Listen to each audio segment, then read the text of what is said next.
Final الحمدللہ جو ہے یہ ہماری ادارے کی لائبریری ہے اور سر بھی ٹھہرے ہیں تو میں آپ کو وہاں جو ہے سارا دکھاتا ہوں.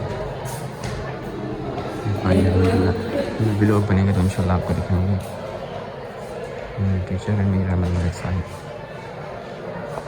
بسم اللہ الرحمن الرحیم. ہم ایک سلسلہ شروع کرنے جا رہے ہیں جس کا ٹاپک تعارف کتب لائبریری ادارہ مصباح القرآن ہے.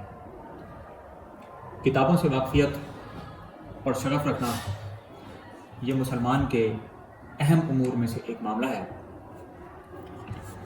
ہمارے اس ادارہ میں مختلف موضوعات پر مختلف کتابیں موجود ہیں، تو یہ میں نے ارادہ کیا کہ اس ادارے میں موجود کتابوں کا کچھ تعارف مسلمانوں کے سامنے بیان کیا جائے.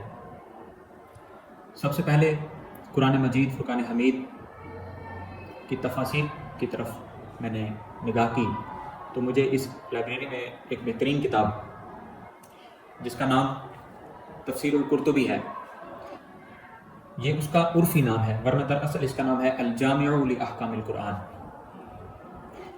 یہ کتاب 10 جلدوں پہ مختلف مکاتب نے شائع کی ہے، جس میں دارالکتب المصریہ اور جو میرے پاس نسخہ ہے وہ مکتبہ رشیدیہ کوئٹہ پاکستان کا ہے. امام قرطبی رحمہ اللہ، آپ کے بارے میں مقدمہ میں جو تعارف موجود ہے، آپ کا نام ابو عبداللہ محمد بن احمد بن ابو بکر الانصاری القرطبی المالکی المتوفى 671 ہجری ہے. آپ رحمۃ اللہ تعالی علیہ بڑے ائمہ میں سے ایک امام گزرے ہیں، اور آپ کی یہ تفسیر کا جب میں نے مطالعہ کیا تو مجھے جو اس کا منہج نظر آیا وہ میں آپ کے ساتھ شیئر کرتا ہوں. چونکہ یہ کتاب مختلف تفاسیر کی نوعیتوں کی کتابیں موجود ہیں، جس کو ہم تقسیم کر سکتے ہیں تفاسیر لغویہ میں، یعنی جن ائمہ نے تفسیریں لکھی اور اس میں لغت پہ کلام بہت زیادہ کیا، جس میں ہمارے پاس مثال زمخشری وغیرہ کی آتی ہے، اور بعض لوگوں نے تفاسیر عقلیہ اور فلسفیہ اور سائنس کے اعتبار سے تفسیر کی. تیسری قسم کے بعض بدعتی فرقوں نے تفسیر قرآن لکھی جس میں انہوں نے اپنی ذاتی آراء کو شامل کیا اور قرآن کو اپنے فرقے اور بدعت کے مطابق ڈھالا. اور اس کے بعد تفسیر آتی ہیں چوتھے نمبر پہ تفسیر تاریخی، جیسے کہ تفسیر سالمی اور تفسیر خازن ہے. پانچویں نمبر پہ تفسیر بالماسور ہے، جیسے کہ تفسیر طبری ہے اور تفسیر ابن منذر ہے. اور چھٹے نمبر پہ تفاسیر فقہیہ. تو آج جس کتاب کو میں تعارف کروا رہا ہوں اس کا تعارف تفاسیر فقہیہ سے ہے.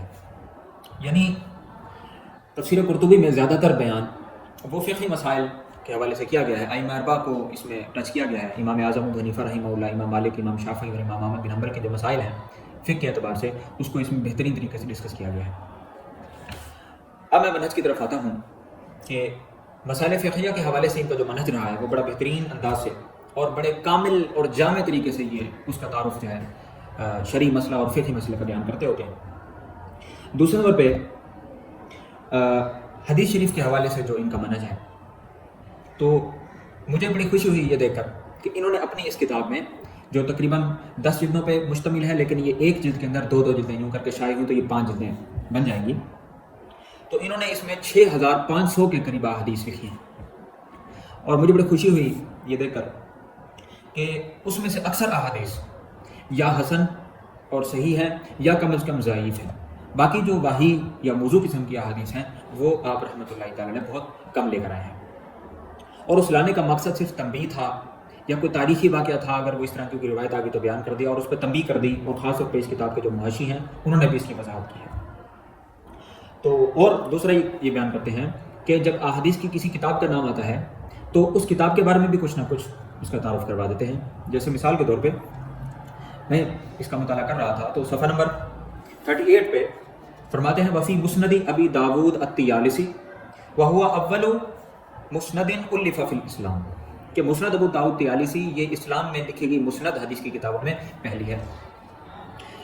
تو یہ حدیث کے حوالے سے ان کا جو ہے وہ منہج ہے کہ ایک تو یہ احادیث کا سر چلاتے ہیں، دوسرا حدیث ذکر کرنے میں اس کے مصنف اور اس کی کتاب کا تعارف ضرور کرواتے ہیں.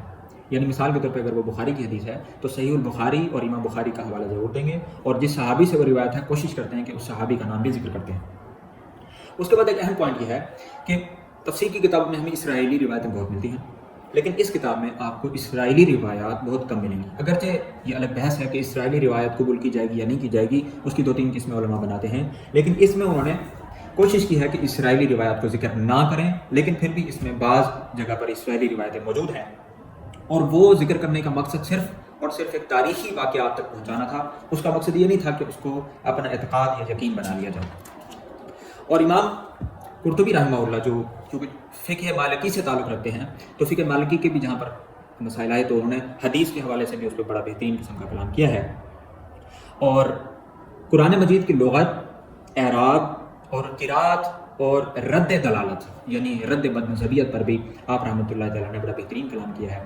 میں اللہ تعالیٰ سے دعا کرتا ہوں کہ اللہ تبارک و تعالیٰ ہمیں قرآن اور قرآن کی تفسیر سے اپنی زندگی کو اور اپنی زندگی کے اوقات کو جوڑنے کی توفیق عطا فرمائے۔